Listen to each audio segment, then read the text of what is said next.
Hello साथियों।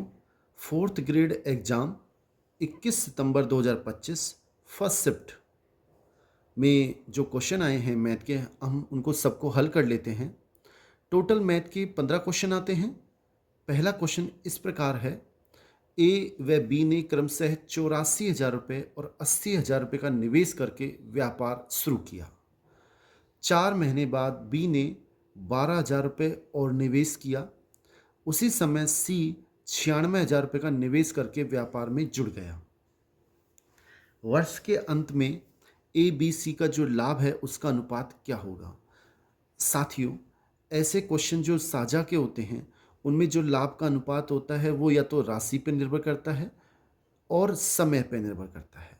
अगर राशि समान हो तो समय पर निर्भर करता है, कितने समय की लगाई, और अगर समय समान हो तो राशि पर निर्भर करता है, और अगर दोनों अलग अलग हों तो दोनों पर निर्भर करता है। कैसे करते हैं आप देख लें। सबसे पहले ए का, बी का और सी का अनुपात इस तरह से लिख लेते हैं। अब ए ने जो राशि लगाई है 84,000 रुपये, वो उसने 12 माह के लिए लगाई है, 1 वर्ष के लिए अनुपात। फिर बी ने 80,000 रुपये लगाए हैं, वो 12 माह के लिए लगाए हैं, लेकिन उसने 4 महीने बाद 12,000 रुपये और लगाए हैं। जो ये 12,000 रुपये और लगाए हैं ये कितने महीने बाद? 4 महीने बाद, यानी कि 8 महीने तक ये राशि उसने लगाई है। और उसी समय सी, यानी 4 महीने बाद जो सी है वो 96,000 रुपये उसने कितने समय के लिए लगाई? 4 महीने बाद ये आया, तो इसका मतलब इसने 8 महीने के लिए अपनी ये राशि लगाई है। अब इसको हल कर लेते हैं साथियों। सबसे पहले इसे 8 से हल कर लेते हैं। 8 से काट देते हैं सबको, या 12 से भी काट सकते हैं कि 12 एकम 12, 12 एकम, देखो इसमें 12 इसमें भी कटेगा और इसमें भी कटेगा। 12 एकम 12 और इसमें काटेंगे 12 एकम 12, यानी 1,000 हो गए, और इधर कटेगा तो 12 8 96। 3 जीरो काट लेते हैं। 3 जीरो देखो इसमें कट जाएगी, 3 जीरो इसमें कट जाएगी, इसमें भी 3 जीरो कट जाएगी, और यहाँ भी 3 जीरो कट जाएगी। अब यहाँ कितना बचा? 84 एकम 84 अनुपात, यहाँ कितना बचेगा? 8 एकम 8, यहाँ 80 है, 80 एकम 80 और 8 एकम 8, यानी कि 88 हो गए अनुपात 8 8 64। साथियों ये अभी भी कट रहा है, इसको हम 7 से काट लेते हैं, सॉरी 4 से काट लेते हैं।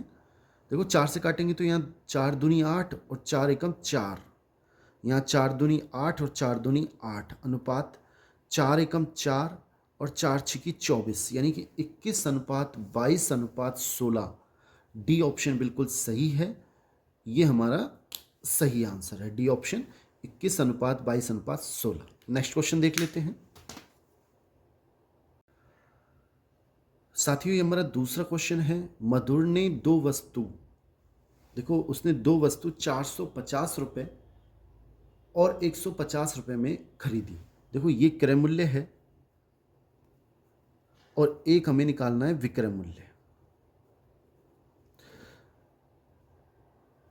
पहली वस्तु है फर्स्ट, उसका क्रय मूल्य कितना है? 450 रुपये।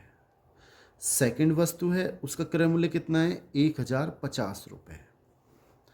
पहली वस्तु उसने 16% लाभ और दूसरी वस्तु 90% हानि से बेची।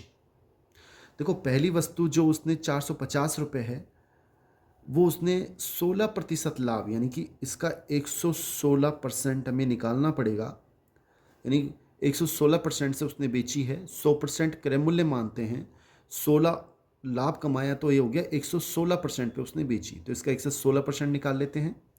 एक जीरो से एक जीरो कट गई। 5 से काटेंगे, 5 दूनी 10, 5 नाम 45।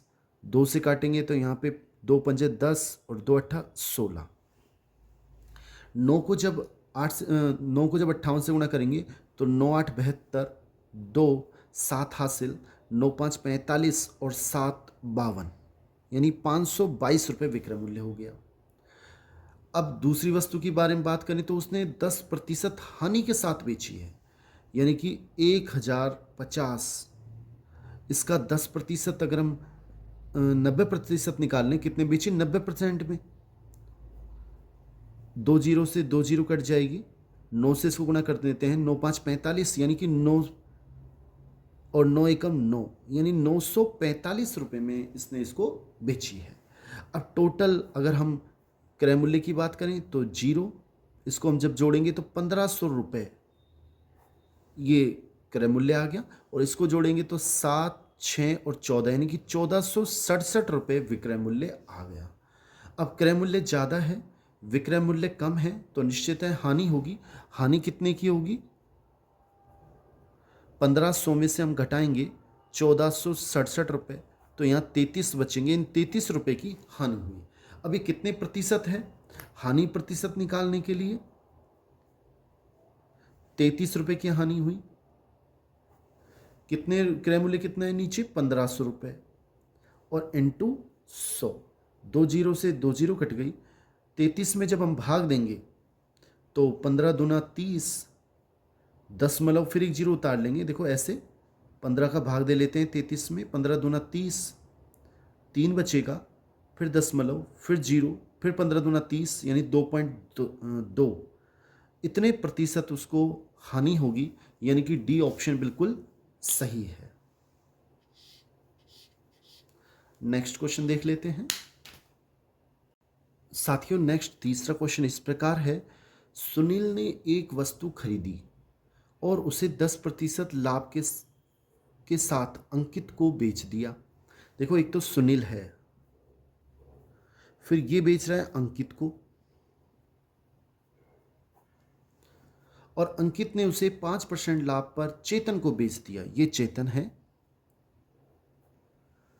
यदि चेतन ने उस वस्तु को 1386 रुपये में चुकाए यानी खरीदी, तो सुनील ने वह वस्तु कितने में खरीदी, यह हमें निकालना है। देखो साथियों, सबसे पहले मैं मान लेता हूं सुनील ने एक वस्तु कितने में खरीदी? 100 रुपये में खरीदी, और उसे 10% लाभ से अंकित को बेच दी। यानी 100 का 10% होता है 10 रुपये। 10 रुपये का लाभ कमा के 110 रुपये में अंकित को बेच दी। अंकित ने उसे 5 रुपये का लाभ से चेतन को बेच दी। अब 110 का 5% हम निकालें तो कितना आएगा? एक जीरो से एक जीरो कट गई, तो यह आएगा 11 5 55, और नीचे 10 यानी 5.5, 5.5 इसमें ऐड कर देते हैं। 5.5 का लाभ कमाया तो 110 और 5.5, तो ये हो गए 115.5 रुपये में चेतन को बेच दी। आप एक बार फिर समझ लें, सुनील ने 100 रुपये में खरीदी, सुनील ने 10% लाभ कमाया, यानी इसका 10% कितना हो गया? 10 रुपये, और 110 रुपये में अंकित को बेच दी। यानी अंकित ने 110 में खरीदी, कहने का मतलब अब अंकित ने उसे 5% लाभ, 110 का 5% होता है 5.5, यानी इसमें 5.5 जोड़े, 5 रुपये जोड़े तो 115.5, अगर 5 रुपये जोड़ेंगे तो 115 रुपये हो जाएंगे 0.57 में। इतने में बेच दी, या चेतन ने इतने में खरीदी। यहाँ तक ठीक है। अब क्वेश्चन कह रहा है चेतन ने उस वस्तु के लिए, जो चेतन है उसने उस वस्तु के लिए 1386 रुपये इतने चुकाए, यानी इतने में खरीदी हो। अगर तो सुनील ने कितने में, तो वह वस्तु सुनील ने कितने में खरीदी? देखो अगर 100 रुपये में खरीदी तो इसने इतने में खरीदी, अगर इसने इतने में खरीदी तो सुनील कितने में खरीदेगा? इसके नीचे आप x लिख लें और सीधा बजगुणा करें, इसको इससे, इसको इससे, यानी कि 115.5 गुणा x बराबर 100 गुणा 1386 रुपये है। हमें x का मान निकालना है। x का मान कितना हो जाएगा? 100 गुणा 1386 बटा 115.5। इसको हल कर लेते हैं। देखो ये जब दशमलव यहाँ से हटेगा तो एक जीरो यहाँ लग जाएगी। अब इसको हम हल करेंगे साथियों। इसको जब हम इसमें भाग देंगे तो ये इसे 12 बार काटेगा, यानी कि इसको जब 12 से गुणा करेंगे तो 13,860 रुपये आएंगे। तो x का मान कितना आएगा? 12 × 100 यानी कि 1200 रुपये। ये हमारा सही आंसर है, यानी बी ऑप्शन बिल्कुल सही है।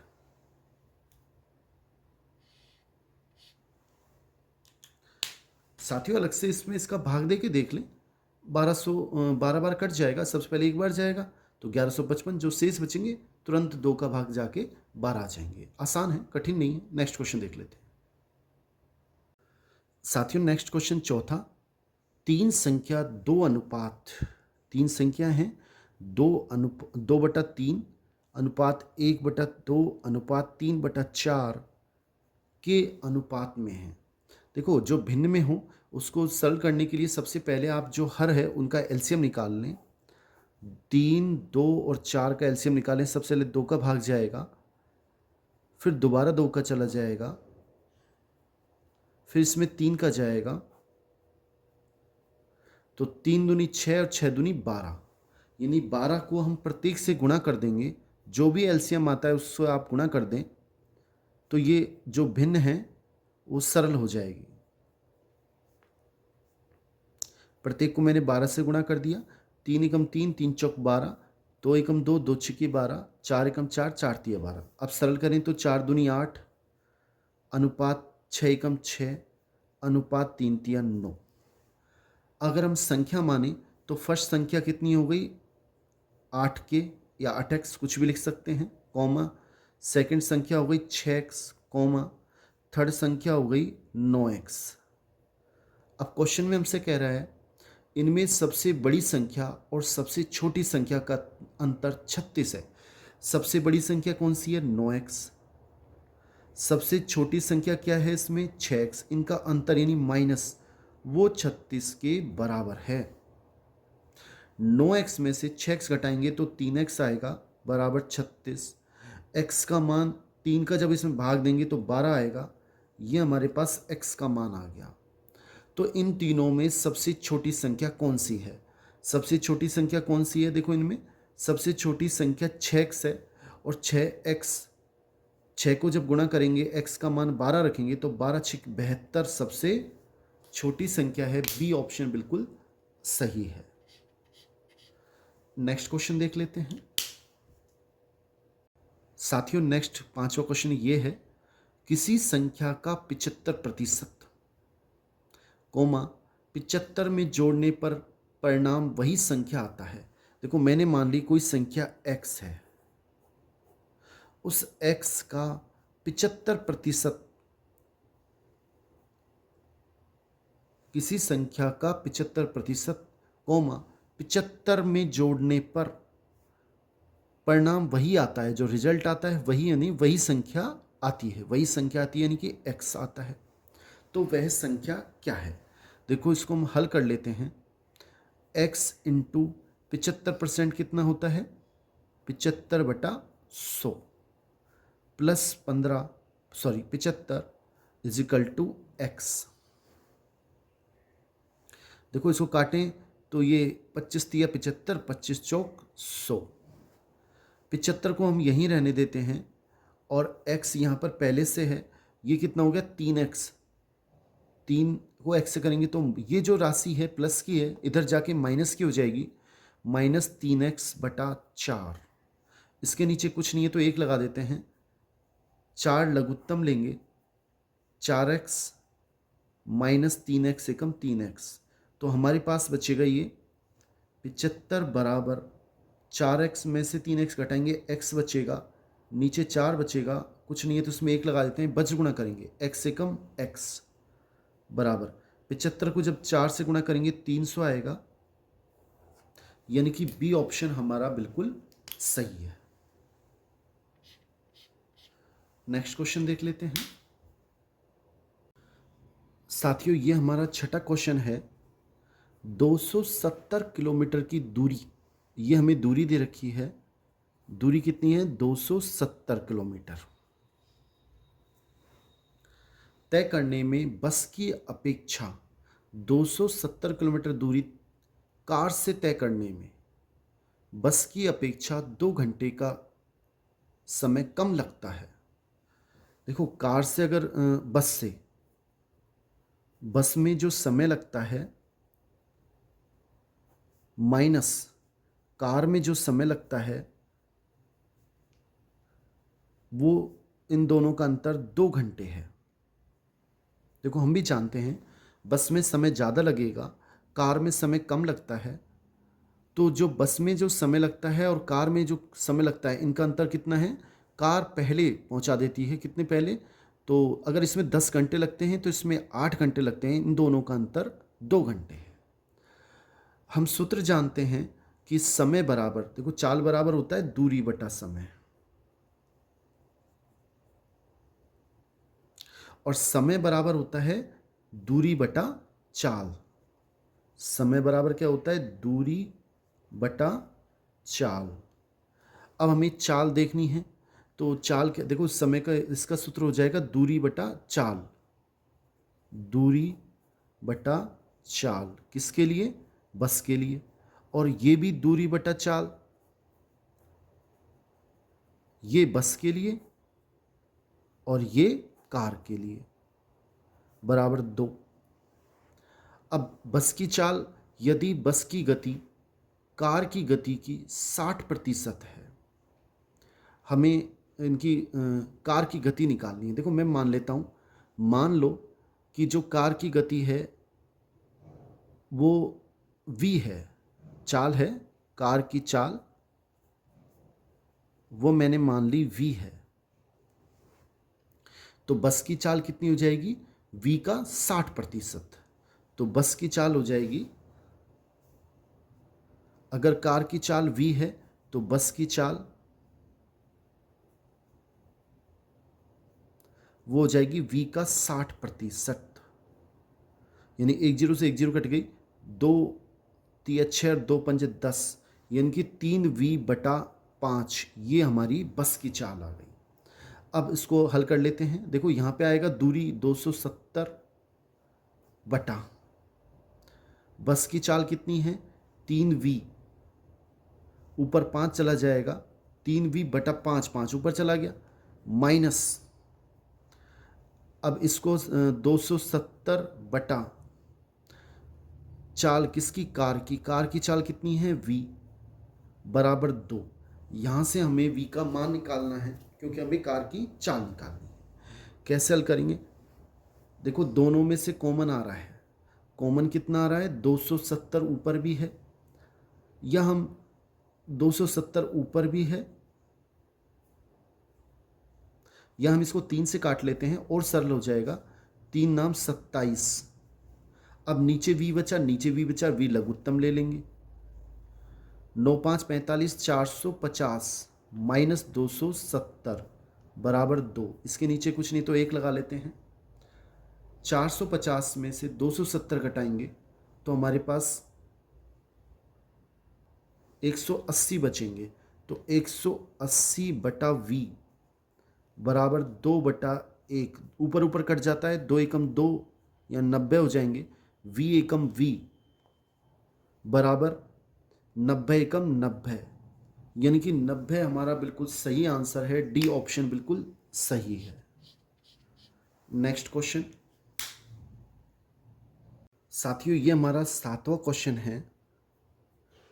हमें दे रखा है यदि x माइनस वाई, अनुपात का मतलब बटा होता है, x प्लस वाई, इसका मान 3/5 है, तो हमें इसका मान ज्ञात करना है। पहले हम इसे हल कर लेते हैं। इसको इससे गुणा करेंगे तो 5x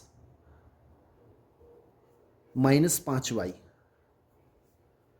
भुजगुणा कर रहे हैं 3x प्लस 3y। देखो x एक तरफ y एक तरफ, 3x को हम इधर ले आते हैं तो 5x माइनस 3x, 5y को जब इधर ले जाएंगे तो प्लस का हो जाएगा। सॉरी, ये 3x है, 5x माइनस 3x, और 5y जब इधर लेके प्लस प्लस 3y, तो ये 2x बचेंगे बराबर 5 और 3 8y। 2 से दोनों और कट जाएगा तो 2 एकम 2 और 2 चौक 8, यानी कि x बराबर 4y। ये हमारे पास आ गया। अब ये मान हम इसमें रख देते हैं जो हमें निकालना है, या हम चाहें तो इसमें y का मान 1 लिख लें और भी ज़्यादा आसान हो जाएगा। अगर y का मान 1 लिखेंगे तो x का मान कितना हो जाएगा, देखो y का मान 1 लिख लिया तो 4 एकम 4, तो x का मान हो जाएगा 4, यानी कि हमारे पास ये आ गया। हम कुछ भी लिख सकते हैं इसमें, 2 लिख सकते हैं, नहीं लिखें तो डायरेक्ट भी इसमें रख सकते हैं। अब हमें मान निकालना है 2x² प्लस y² बटा 4x² minus y²।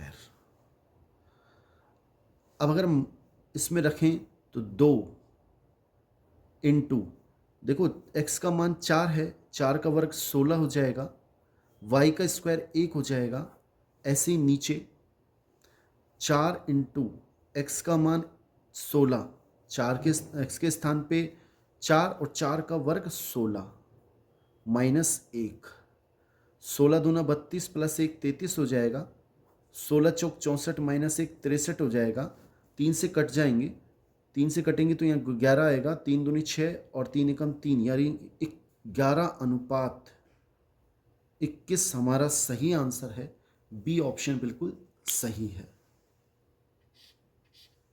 Next question साथियों, नेक्स्ट 8वां क्वेश्चन इस प्रकार है, कुछ धनराशि साधारण ब्याज पर 3 वर्ष में स्वयं की 60% बढ़ जाती है। कोई धनराशि है वो साधारण ब्याज पर दी गई और 3 वर्ष में 60% बढ़ जाती है। अगर 3 वर्ष में 60% बढ़ती है तो 1 वर्ष में कितने प्रतिशत बढ़ेगी। देखो साधारण ब्याज में जो प्रत्येक वर्ष समान ब्याज मिलता है, अगर 3 साल में 60% ब्याज मिलता है तो उसे बढ़ जाती है तो 20% बढ़ेगी, यानी कि ये हमारे पास इसकी दर आ गई। अब हमसे क्या क्वेश्चन कह रहा है, और अगर हम फिर भी समझ में नहीं आए तो हम कर सकते हैं, जैसे हम राशि ले लेते हैं 100 रुपये, मूलधन ले लेते हैं, अगर फिर भी समझ में नहीं आए तो मूलधन 100 रुपये ले लेते हैं और 60% बढ़ जाती है। 60% का मतलब 60 रुपये, 100 का 60%, तो ब्याज हो गया 3 वर्ष में 60 रुपये। अगर हमें दर निकाल दी हैं तो ब्याज का साधारण ब्याज का सूत्र होता है साधारण ब्याज, यानी कि 60 रुपये बराबर मूलधन इंटू समय, समय 3 वर्ष इंटू दर r बटा 100। 200 से 100 कट जाएगा, 3 एकम 3, 3 दूनी 6 यानी 20, तो भी r का मान 20% आ जाएगा। ऐसे भी आप समझ सकते हैं। 12,250 रुपये, 12,250 रुपये पर 2 वर्ष में इसी ब्याज दर से चक्रवृद्धि ब्याज, अब की बार चक्रवृद्धि ब्याज है जो कि ब्याज पे ब्याज होता है और दर यही है, तो 12,000 अगले वर्ष कितना हो जाएगा 120%, फिर दोबारा से 120%, ये राशि हमारे पास मिश्रधन हो जाएगी।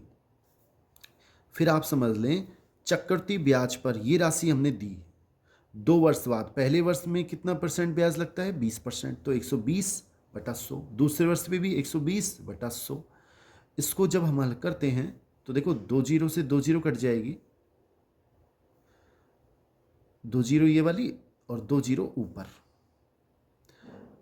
1 जीरो से ये 1 जीरो कट जाएगी, 5 से काट लेते हैं, 5 दूनी 10 और यहाँ पे जब काटेंगे तो 5 दूनी 10, 2 बचेगा, 5 चौक 20, 5 25 और इस 2 को जब काटेंगे तो यहाँ 6 आएगा, यानी कि 245 गुणा 12 गुणा 6।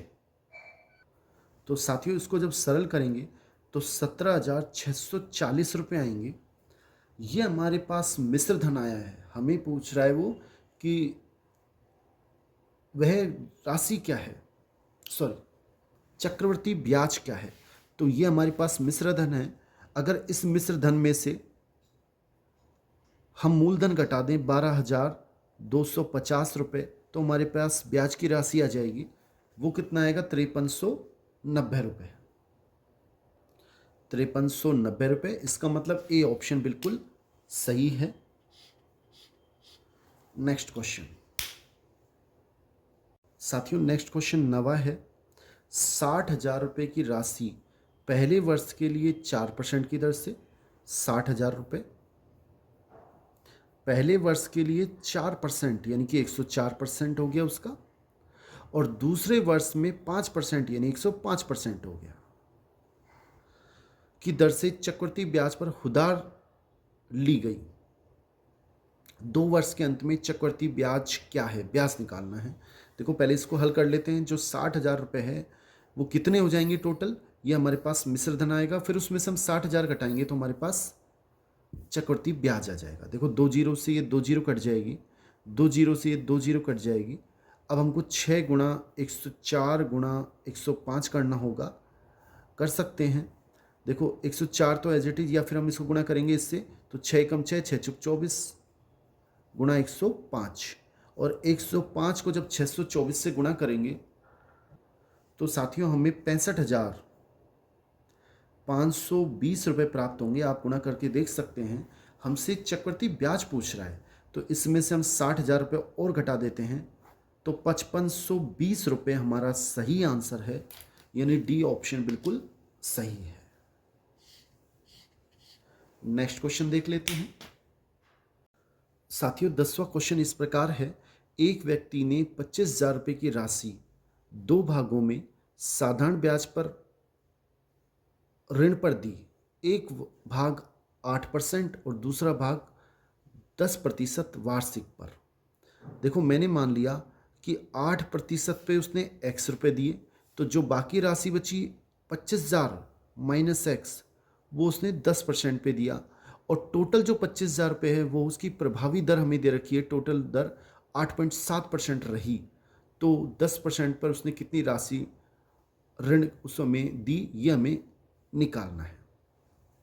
साथियों साधारण ब्याज है, उसका सूत्र क्या होता है ब्याज का, मूलधन x रुपये इंटू समय 1 वर्ष है, नहीं लिखने की आवश्यकता है। एक मूलधन इंटू समय इंटू दर 8/100 प्लस, अब इस राशि की बात करें, मूलधन इंटू समय 1 वर्ष इंटू दर 10/100 इजिकल टू 25,000 रुपये मूलधन है, इंटू समय 1 लिखने की आवश्यकता नहीं है, उसे गुणा करेंगे तो वही 25,000 आएगा, और दर 8.7/100। अब इसको हम सरल कर लेते हैं। देखो नीचे से 100 तीनों में कट जाएगा, ये 8x बचेगा प्लस 25,000 माइनस x इंटू 10 बचेगा बराबर 25,000 इंटू 8.7। इसको सरल कर लेते हैं। देखो 8x प्लस 25,000 को 10 से गुणा करेंगे तो हमारे पास ये 25,000 इंटू 10 आएगा, माइनस 10 को इससे करेंगे तो 10x आएगा बराबर 25,000 इंटू 8.7। इसे अभी हल नहीं करें, हल करेंगे तो थोड़ा कठिन हो जाएगा, सोल्व जल्दी हो जाएगा इससे। देखो अब हम क्या करते हैं कि 10x माइनस का है, इसको इधर ले जाते हैं, 25,000 इंटू 10, और जो ये राशि है इसको इधर ले आते हैं तो माइनस की हो जाएगी 25,000 इंटू 8.7 बराबर, ये 10x है इधर जाके प्लस के हो जाएंगे, और जो 8x है प्लस का वो इधर जाके माइनस का हो जाएगा। तो 10 अब इसमें से कॉमन आ रहा है, देखो ये पहला पद है माइनस ये दूसरा पद है, दोनों में से 25,000 कॉमन आ रहा है, 25,000 मैंने कॉमन ले लिया, इंटू जब हम 25,000 कॉमन लेंगे तो इसमें 10 माइनस 8.7 बचेंगे। देखो 25,000 दोनों में से कॉमन लिया तो इसमें बचा 10 माइनस इसमें बचा 8.7, 10 में से 8.7 घटाएंगे 1.3 बचेगा बराबर 10x में से 8x घटाएंगे 2x बचेगा। इस दशमलव को हटाएंगे तो यहाँ 10 आएगा, 1 जीरो से 1 जीरो कट जाएगी, 2 से ऊपर कट जाएगा, 2 एकम 2 यानी यहाँ x बचेगा, और यहाँ बचेंगे 1225 रुपये, यानी x बराबर जब 1225 को 13 से गुणा करेंगे तो साथियों x का मान आएगा हमारे पास 15,925 रुपये। ये हमारे पास x का मान आया है। क्वेश्चन में पूछ रहा है कि 10% पर दिए गए ऋण की राशि क्या है। तो 10% पे जो हमने राशि दी है वो ये दी है 25,000 माइनस x का मान 15,925, और इसको जब इसमें से घटाएंगे तो हमारे पास साथियों एक मिस्टेक है। देखो गुणा करने में ये अपन जब 2 से काटेंगे 2 एकम 2, तो 2500 का आधा होता है 1250 रुपये, तो इसको थोड़ा ठीक कर लें, ये 1250 आएगा, और 1250 को जब 13 से गुणा करेंगे तो हमारे पास 16,200 एक्स का मान आएगा 16,250 रुपये। और अब हमें इसमें 16,250 रुपये घटाने पड़ेंगे, और 16,250 घटाएंगे तो 8750 रुपये हमारे सही आंसर है, यानी कि बी ऑप्शन बिल्कुल सही है। नेक्स्ट क्वेश्चन देख लेते हैं। क्यों नेक्स्ट क्वेश्चन है, एक बल्लेबाज ने अपनी 18वीं पारी में 92 रन बनाए और उसका औसत 1.5 रन बढ़ गया। देखो मैंने मान लिया 17वीं पारी, 17 जब पारी हैं, 17 पारी तक उसका औसत है वो x है। 17 पारी तक औसत कितना चल रहा है, x। अब उसने 18वीं जब पारी खेली तो उसने 92 रन बनाए और औसत 1.5 बढ़ गया। देखो पहले जब 17 पारी तक औसत x है तो टोटल रन कितने हो गए, 17x।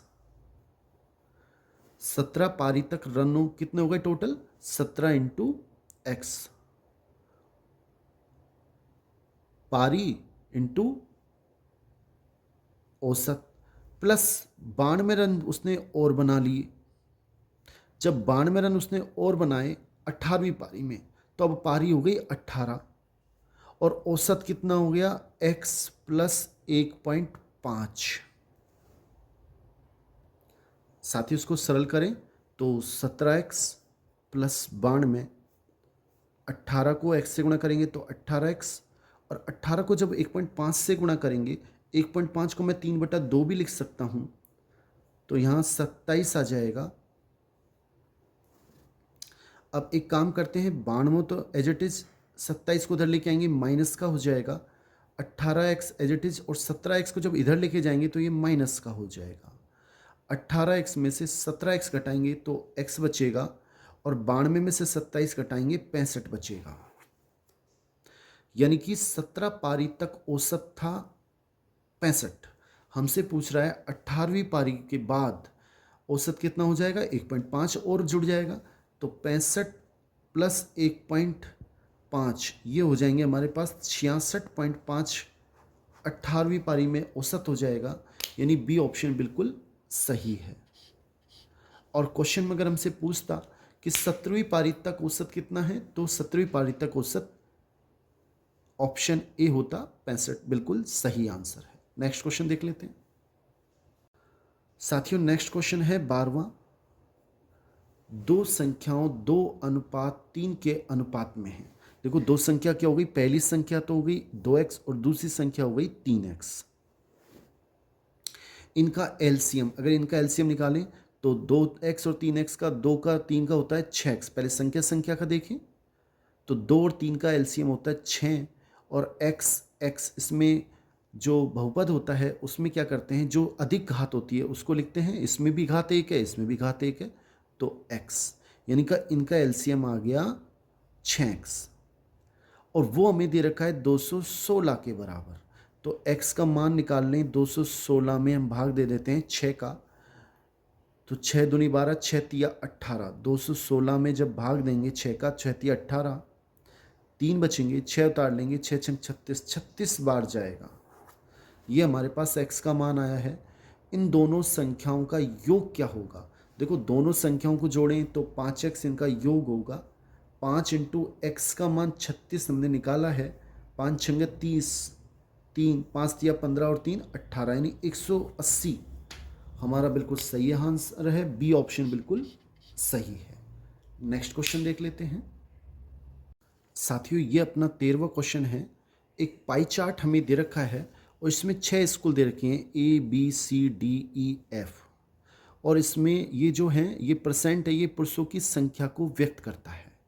सभी स्कूलों में टोटल पुरुष 8400 हैं, F में कुल 1820 हैं कुल संख्या। जो F स्कूल है उसमें कुल संख्या दे रखी है, यानी कि पुरुष और महिला दोनों दे रखी है, 1820 है। तो स्कूल F में महिला, पहले स्कूल F में महिला निकाल लेते हैं। देखो स्कूल F ये है, इसमें 18% पुरुष हैं और टोटल पुरुष हमें दे रखे हैं 8400, यानी 8400 का हमें 18% निकालें तो हमारे पास ये एफ में पुरुष आ जाएंगे। एफ जो स्कूल है उसमें बॉयज़ पुरुष कितने आ जाएंगे? 18%। इसको जब हल करेंगे तो 2 जीरो से 2 जीरो कट जाएगा। 84 को गुणा करना पड़ेगा में 18 से, तो 1512। ये हमारे पास एफ में पुरुष आ गए। और एफ जो विद्यालय है उसमें टोटल संख्या दे रखी है, कुल संख्या 1820, यानी एफ स्कूल में महिला कितनी हो गई? टोटल है उसमें 1820 स्टूडेंट और 1512 उसमें पुरुष हैं, तो हमारे पास 308 ये महिला आ गई। कौन सी स्कूल में? एफ स्कूल में।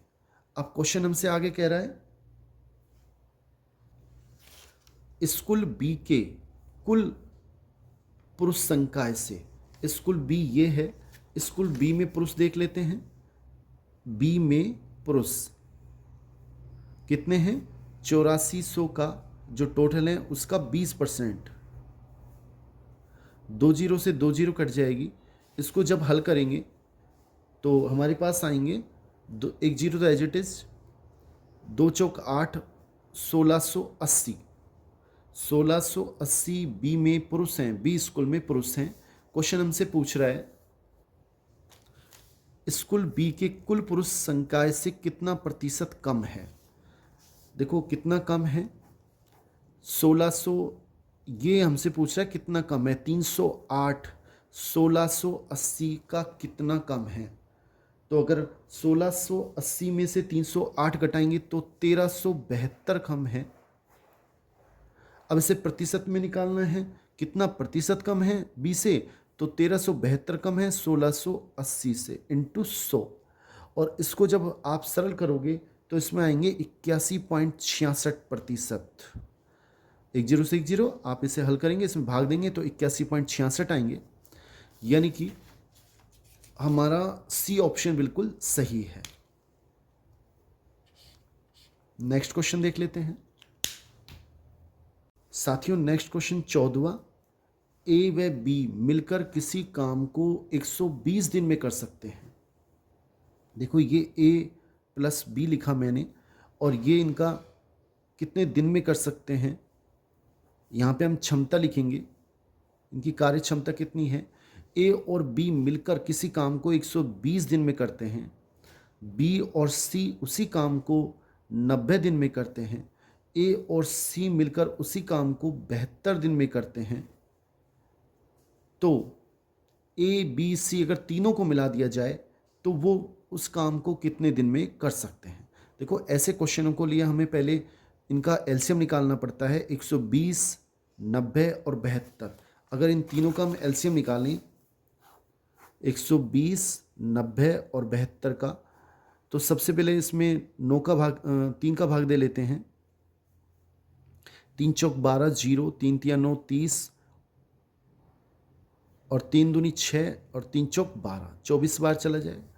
फिर दोबारा इसमें 2 का दे लेते हैं तो 20, 15, 12, दोबारा 2 का देंगे तो 10, 15, 6, 2 का देंगे तो 5, 15, 3, 3 का देंगे 5, 5, 1, 5 का देंगे 1, 1, 1। ये हमारे पास एलसीएम आ जाएगा। 5 तिया 15, 15 दूना 30, 30 दूनी 60, 60 दूनी 120 और 120 को 3 से गुणा करेंगे तो 12 तिया 36, यानी 360 इनका एलसीएम आ जाएगा।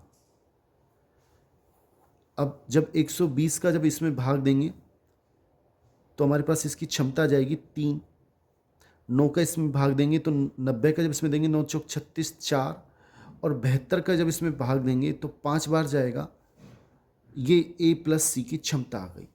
अगर हम इन सबको जोड़ दें तो देखो ए और ए 2a हो जाएगा, इधर जोड़ें सबको तो 2a plus 2b, b plus 2c, मैंने 2 कॉमन ले लिया।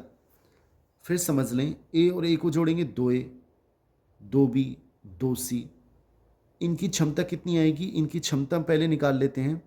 तो 3 और 4 7 और 5 12, ये 2a प्लस बी प्लस सी की क्षमता है। हम अगर a प्लस बी प्लस सी की क्षमता निकालें तो 2 का भाग इधर भी दे लिया, 2 का भाग इधर भी दे लिया, तो 6 आएगी। यानी a प्लस बी प्लस सी की क्षमता आ गई 6। हमें दिन निकालना है, बड़ा आसान है कि जैसे इसमें भाग देते हैं तो क्षमता आ जाती है, क्षमता का भाग देंगे तो दिन आ जाएंगे। इसमें जब इसका भाग देंगे तो 60 बार जाएगा ये, यानी तीनों मिलकर 60 दिन में इस कार्य को पूरा करेंगे। यानी सी ऑप्शन बिल्कुल सही है। नेक्स्ट क्वेश्चन साथियों, नेक्स्ट क्वेश्चन और इस शिफ्ट का लास्ट क्वेश्चन 15वां। ए ने 30 दिन में किसी काम को ए ने 30 दिन में किसी काम का 1/3, ए है जो किसी काम का, जैसे ए किसी काम का 1/3 काम करता है। कितने दिन में करता है? 30 दिन में करता है। अगर वो 1/3 काम करता है, हमें एक काम निकालना है, तो कितने दिन में करेगा? हम इसको 3 से गुणा कर देते हैं, 3 से इधर 3 से इधर, तो ये दिन आ जाएंगे इसके 90 दिन में करेगा, और यहाँ कट के 1 आ जाएगा, यानी कि एक काम 90 दिन में करेगा। बी की बात करें तो शेष काम 1/3, एक में से जब 1/3 घटा देंगे तो हमारे पास शेष काम आ जाएगा 2/3 काम।